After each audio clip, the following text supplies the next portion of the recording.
All right, welcome back to Last Week in Stupid, and let's get right into it. The New York Times ran a shocking story last week that Donald Trump held a financial stake in the manufacture of the drug chloroquine. Oh my God, I told you Orange Man was bad, and we finally got him. Well, turns out that this supposed conflict of interest was a mutual fund Trump has invested in, and they've got shares in a French drug company that makes the stuff.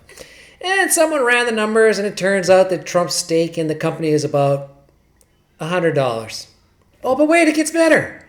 Because the percentage of that company's profit that comes from the drug, less than 1%. So, Trump's stake in chloroquine is about $1. Wow, what a scandal. Thanks, New York Times. And to think you used to be a newspaper. The New York Times is also upset that Jared Kushner's been put in charge of something or other. Exactly what they're upset about, it sounds to me because he thinks he knows what he's doing. I mean, what an asshole. Doesn't he know that only Anthony Fauci knows what he's doing? Jesus Christ. But how to explain this thing? Well, I had to look to Facebook wisdom to set me straight here when one of my friends posted the story, and with the little explanation here, no words. God, I hate this expression. What it should really read is no content, or no thought, or no idea what I'm saying, but I'm right and you're stupid because no words, or something like that. Stop doing this. Nancy Pelosi announced that she's launching an investigation into why Trump invited people to come to Chinatown after the pandemic was well underway, and also why he tried to fill the pandemic relief bill with waste, fraud, and abuse. When informed that it was her that did that, not Trump, her response was, "But I already ordered the pens." And another friend of mine posted this super definitive infographic of Orange Man bad corona facts. Let's see, what was he up to? Golf, said something, fired someone, golf, Orange Man bad, etc. Well, now I gotta tell you, if all the presidents and prime ministers, congresses and parliaments were turned into some kind of pro-golf league and they never passed another law or bill again, that would be just fine with me. But since apparently you like to have a bunch of elected goons telling everyone what to do, let's come at this from a different angle. Let's ask, compared to what? Back on January 27th, Mike Pence announced efforts to work with China to contain the virus. And compared to super genius Anthony Fauci, what was he doing back then? Telling everyone to relax. But this is not a major threat for the people in the United States, and this is not something that the citizens of the United States right now should be worried about. And what were you doing back then? Oh, you were going on about your new hero, that paragon of truth and virtue. John Bolton was going to be the new savior. Oops. A couple days later, on January 31st, Trump initiates a travel ban on people from China in order to contain the virus. What do Democrats in the media do? Well, they call him racist, and then tell everyone to go to Chinatown and mix and mingle in big crowds of people. Oh, yes, they did. You should come to Chinatown. Precautions have been taken by our city. We know that there's a concern about tourism traveling all throughout the world, but we think it's very safe to be in Chinatown and hope that others will come. And what did you do? Well, you're still going on about impeachment, asking if the founding fathers would impeach Trump. Well, the answer to that is yes, by the way, but that's true of every president since Calvin Coolidge. But I digress. And I could go on, but the point is this. Trump was actually doing things with regard to the virus back in January. You may not like him, but it was more than golf. And much more than Saint Obama did back during H1N1. And back in January, you were still on the impeachment train. February, you're still on the impeachment train. It wasn't until March until you jumped onto the COVID train. And I suppose you're going to ride that one all the way until you receive instructions to be outraged over whatever the next outrage is. Well, man, be as outraged as you like. That don't make reality go away. Choo-choo!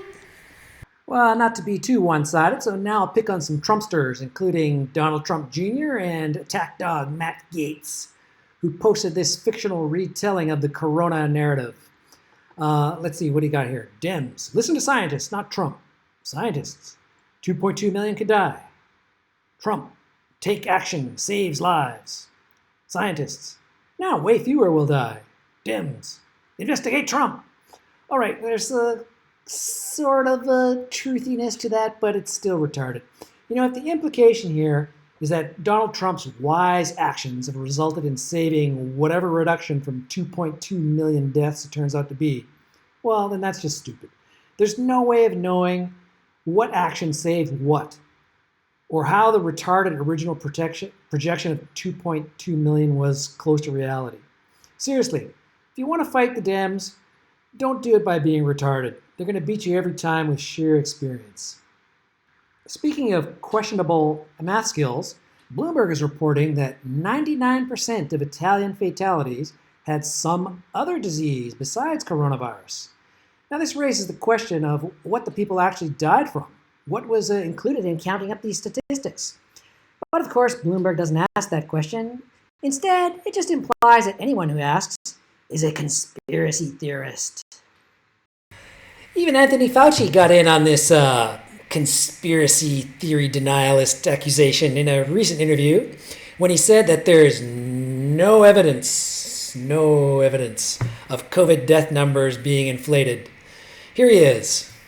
In on a theory that's been floating around that perhaps the number of fatalities related to COVID-19 is being inflated. Savannah, there is absolutely no evidence that that's the case at all. I think it falls under the category of something that's very unfortunate, these conspiracy theories that we hear about. Well, no evidence, huh? None. Zero. Nada. Are you sure? Well, why don't we go have a listen to Dr. Fauci's compatriot, another super-duper government expert, Dr. Birx, as she explains how COVID deaths are accounted for. I think in this country, we've taken a very liberal approach to mortality. There are other countries that if you had a pre-existing condition, and let's say the virus caused you to go to the ICU and then have a heart or kidney problem, some countries are recording that as a heart issue or a kidney issue and not a COVID-19 death. If someone dies with COVID-19, we are counting that as a COVID-19 death. Well, son of a bitch. If I'm supposed to listen to the experts, what do I do when the experts contradict each other? Well, according to the Me Too movement, I'm supposed to believe all women. So in this case, I'm going with Dr. Birx. Yep, Anthony Fauci is a clown and a fraud. Let's face it, he's just a salesman for the medical industrial complex. And why were these COVID numbers being inflated?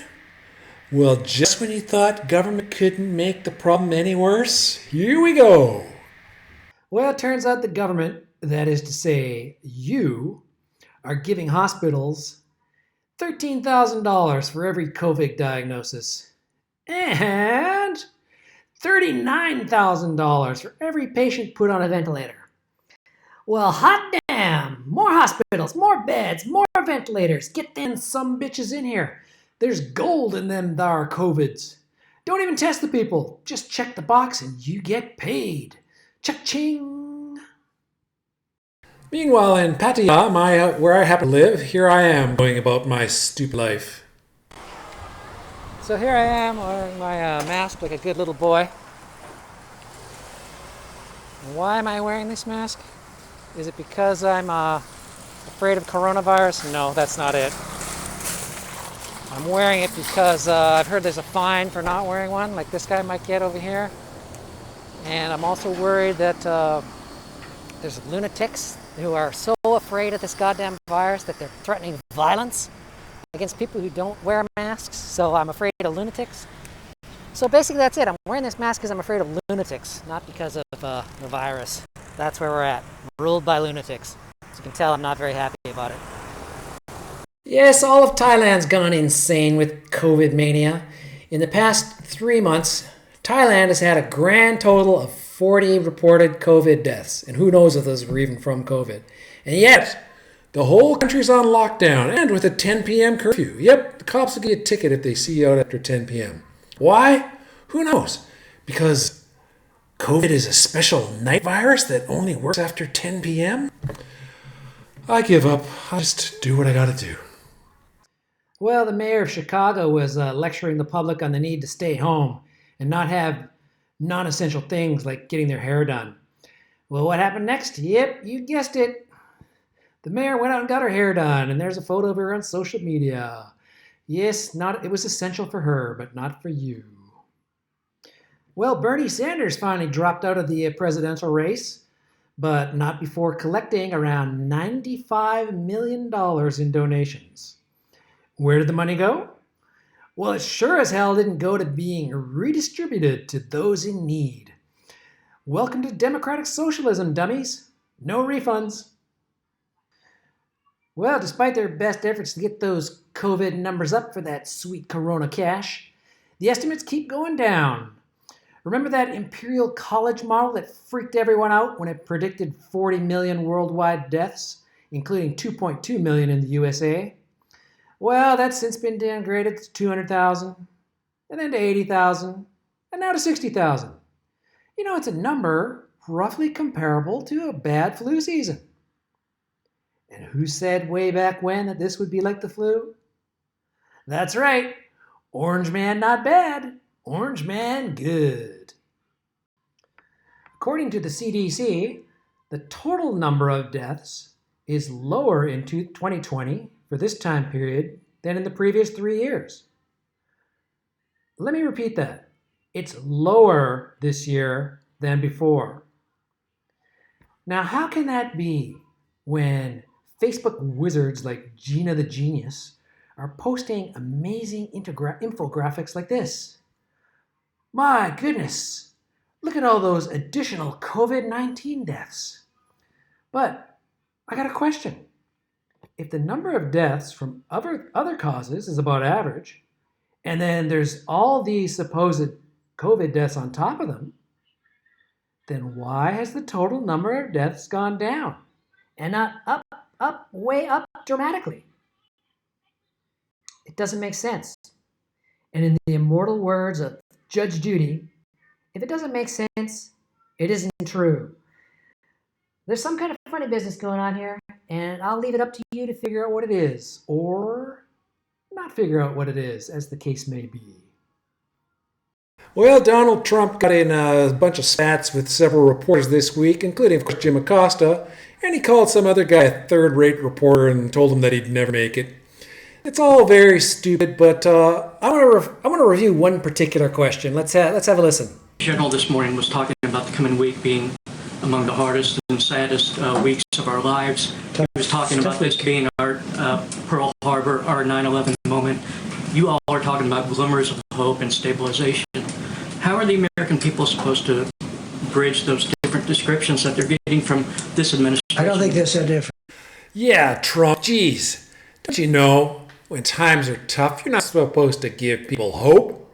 You're supposed to wave your arms in the air and shout, "We're all gonna die!" Oh my God, this reminds me of an old joke. Don't hit your kids when you're angry. Wait until you're in a good mood and everything's going great to smack them. That's about how logical this sort of question is. But getting back to the super scientific experts, Pope Douchebagus XI weighed in on coronavirus last week when he declared it was nature's revenge for climate change. Oh my God, you just knew we couldn't get through 1 week without some climate change. Well, I guess he figured this all out with his giant yellow feather climactic instrument thing. It's a goddamn genius, I tell you. I can hardly wait for him to be put in charge of the United Nations and the World Health Organization. God help us. Let us pray. Well, there was a bunch more stupid last week. I mean, it was really a bountiful harvest. But that's all I got for now. So I'm moving on into the future, and you should too. Peace out.